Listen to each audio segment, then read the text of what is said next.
नमस्कार। प्रदेश का सबसे भरोसेमंद news channel India news Uttar Pradesh Uttarakhand आप देख रहे हैं और आपके साथ मैं हूं देवेंद्र सिंह। बुलेटिन का आगाज करेंगे एक बड़ी जानकारी के साथ। सूत्रों के हवाले से इस समय की ये बड़ी जानकारी है। पीलीभीत पहुंची है एनआईए और एटीएस की यूनिट। इस समय की बड़ी जानकारी है। खालिस्तानी आतंकियों के मददगारों की तलाश में जुटी है टीम। इस समय की ये बड़ी जानकारी है। खालिस्तानी कनेक्शन खंगालने पहुंची है एनआईए और एटीएस की टीम। तो पीलीभीत से जुड़े हैं खालिस्तान के कनेक्शन। तो ये बड़ी जानकारी है।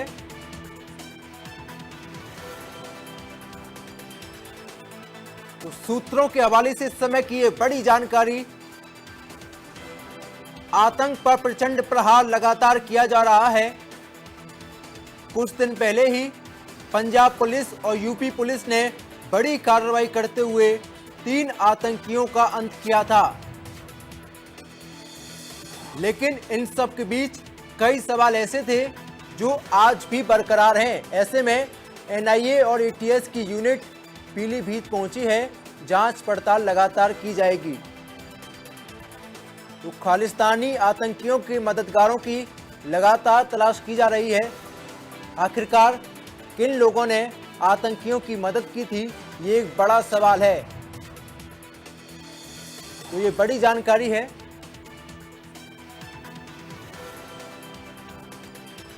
एनआईए और एटीएस की टीम पीलीभीत पहुंची है और कई एंगल से इस पूरे मामले की जांच पड़ताल की जा रही है।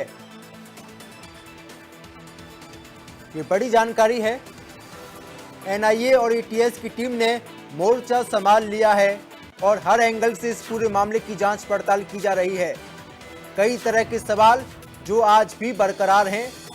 आखिर इन 3 आतंकियों के पास AK-47 कहां से आई थी, आतंकियों का आगे का प्लान क्या था और आतंकियों की पीलीभीत में एंट्री कैसे हुई थी। आखिर कौन थे वो लोग जो इनकी मदद कर रहे थे। ये कई सवाल हैं जो आज खड़े हो रहे हैं। हालांकि एनआईए और एटीएस की यूनिट इस पूरे मामले की जांच पड़ताल कर रही है। हर सवाल का जवाब खोजने की यहां पर कोशिश की जा रही है। एनआईए और एटीएस की यूनिट पीलीभीत में पहुंची है। सूत्रों के हवाले से इस समय की यह बड़ी जानकारी है। एनआईए और एटीएस की यूनिट का पीलीभीत पहुंचना, ये माना जा सकता है कि अब आतंक पर प्रचंड प्रहार लगातार जारी रहेगा।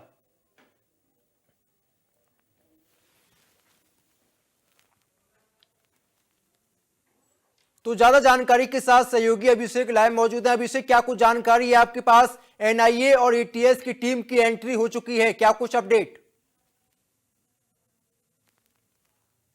बिल्कुल, पीलीभीत में एनआईए और एटीएस की टीम्स ने डेरा डाल दिया है।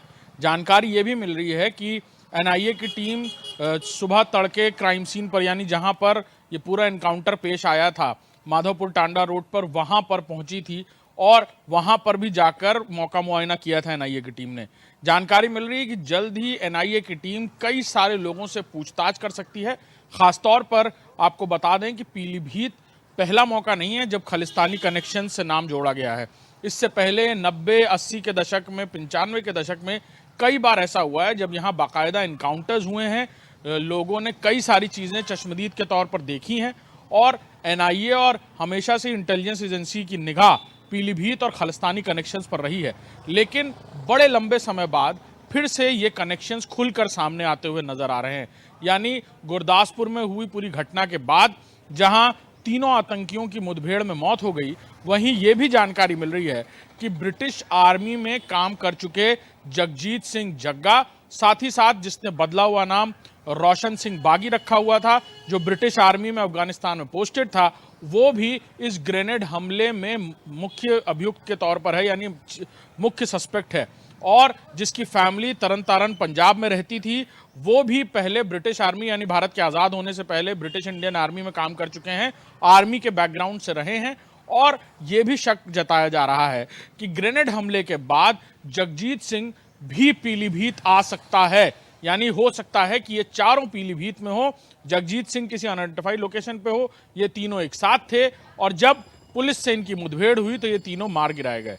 लेकिन अब एनआईए के पास जो जानकारियां हैं या एनआईए को जो सबूत अब खंगालने हैं वो बहुत विस्तृत हैं। यानी पीलीभीत में वो कौन लोग हैं जो खालिस्तानी जिंदाबाद फोर्स यानी खालिस्तानी आतंकियों को पनाह दे रहे हैं, वो कौन लोग हैं। पूरे भारत का सारे कोने छोड़कर सीधे पीलीभीत आना इस बात की तरफ सीधा इशारा करता है कि पीलीभीत और खालिस्तानी आतंकियों का कनेक्शन ना सिर्फ पुराना है बल्कि गहरा भी है। और शायद यही वजह है कि पीलीभीत हमेशा से ही खालिस्तानी आतंकियों का पनाहगाह बना रहा है। कई सारे ऐसे लोग जो पहले आतंक फैलाते थे या आतंकवादी हुआ करते थे, उन्होंने सरेंडर किया और अब वो नॉर्मल जिंदगी जी रहे हैं। उनसे भी कई सवाल ऐसे हैं जो लगातार खड़े हो रहे हैं। आखिरकार आतंकियों के पास AK-47 कहां से आई, पीलीभीत में आतंकियों की एंट्री कैसे होती है और आतंकियों का आगे का प्लान क्या था।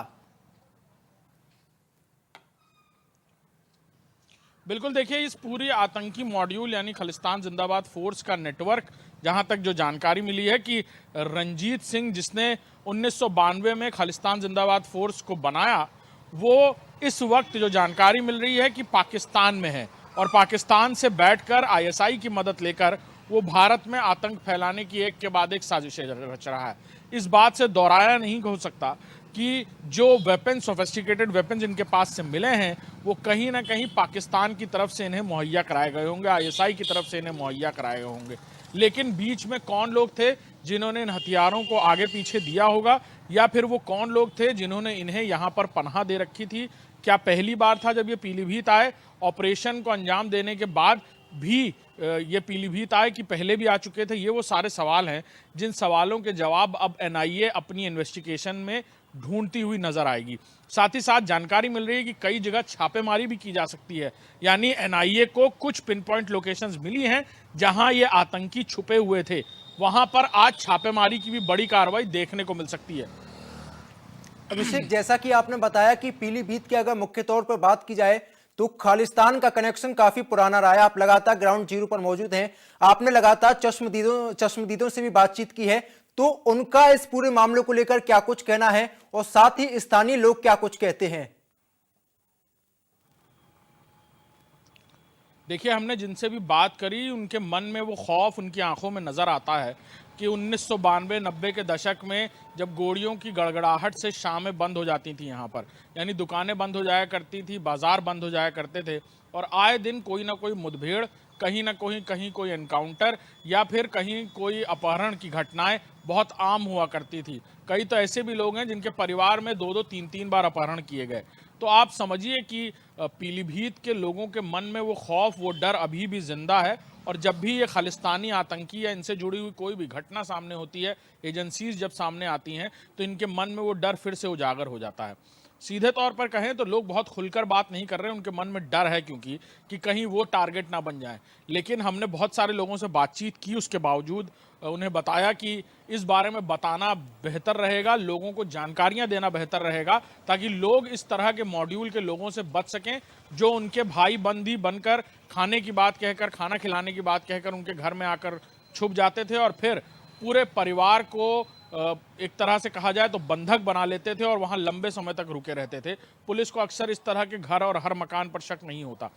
लेकिन एक बड़ी बात यह कि कई ऐसे लोग हैं, यहाँ ऐसी जानकारियां मिल रही हैं और शायद यही वजह है कि NIA और ATS की टीम यहाँ पहुंची है, जिन्होंने इन खालिस्तानी आतंकियों को शरण दे रखी थी।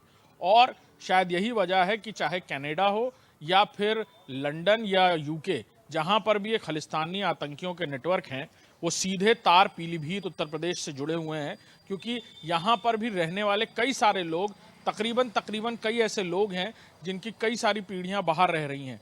लिहाजा ये जानकारी मिल रही है कि ATS इन सारे लोगों से भी पूछताछ कर सकती है। उनके बारे में जो इंटेल रिपोर्ट्स हैं वो NIA के पास होंगी।